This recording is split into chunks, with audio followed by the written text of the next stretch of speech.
Hello YouTube chess lovers, welcome back to the Chess Catalyst. In today's video I'll be talking about the art of trade. So trading is important. You need to know how to trade because you having a good trade can decide your game. You having a bad trade can also decide your game. So most times people lose because they don't trade well. They end up making mistakes in trading. And one thing I want you to know is that no matter how, it is never equal in a trade. Someone must have the advantage over the other. It's just that sometimes the advantage may be slim, that it won't be noticeable. But one thing you need to know is that any trade that happens, someone has the advantage in that trade. So make sure you stick to the end of this video because I'm going to explain some thorough principles you need to know before trading a piece. So let's begin. I won't waste much of your time. So in this position, it is black to move. The first question you have to ask yourself is, what are the active pieces for both sides? So the active pieces we have for white is the bishop on e3 and the knight on c3. Then where are the active pieces for black? The active pieces we have for black are the bishop on g7 and the knight on d7. So that is the first question. The second question you ask yourself is, which side has the better pieces?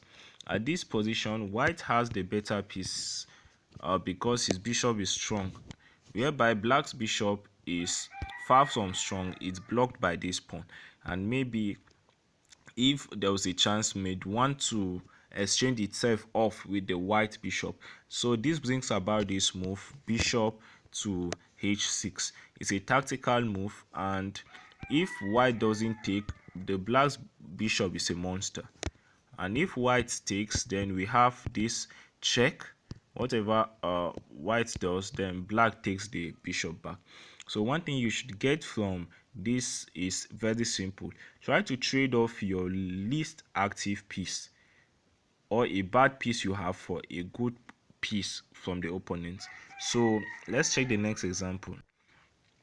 This is a position, and in this position, this brings us to another principle of exchange. Another principle you need to know is, sometimes exchanging, you have to ask yourself which of your opponent's piece is the most active.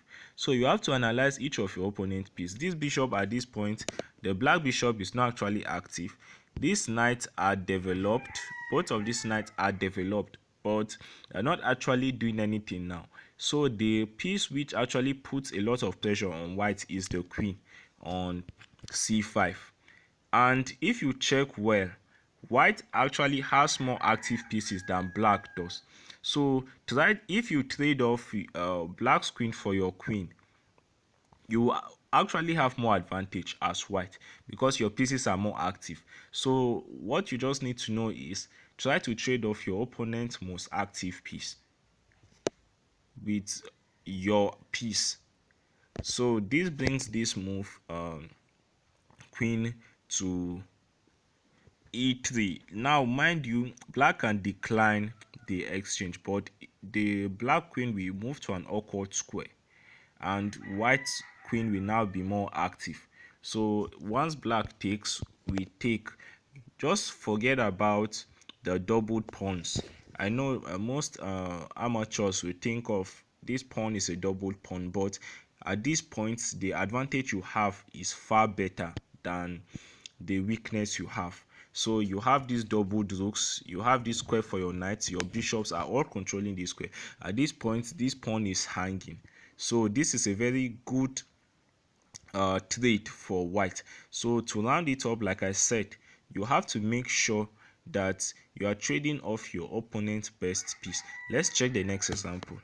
So this is the third position. In this position, I'll first of all ask you what you would play as white.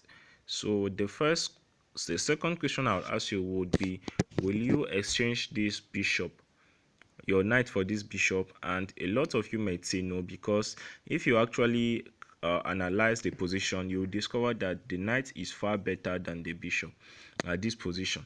But then this brings me to the point whereby I will say you can actually exchange this knight for the bishop. The main reason is I somehow feel it is as if you're actually doing it with tempo, because at this point you want this open file for your rook, and you capturing this bishop almost comes with a tempo, because when this happens you can just bring your rook out, and it was as if you had just done it with a tempo. So you are getting the advantage, and you now have a bishop which is going to oppose the black knight, because this bishop at this point is a monster. It controls a lot of square. It's not blocked by any of its pawns. So at this point, taking the bishop with the knight was actually a good move which Fischer played, but a lot of people would not have done it because they would feel the knight was far more stronger. That is why I always advise you people not to get stuck on a particular idea. Every idea you see has an exception, so sometimes you need to know when to make that exception. So that'll be all for this video. This was a short video.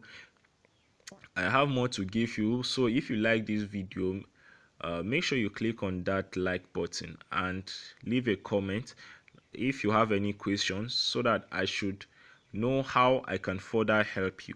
And in case you also have any suggestion, make sure you leave a comment. That'll be all for this video. See you next time.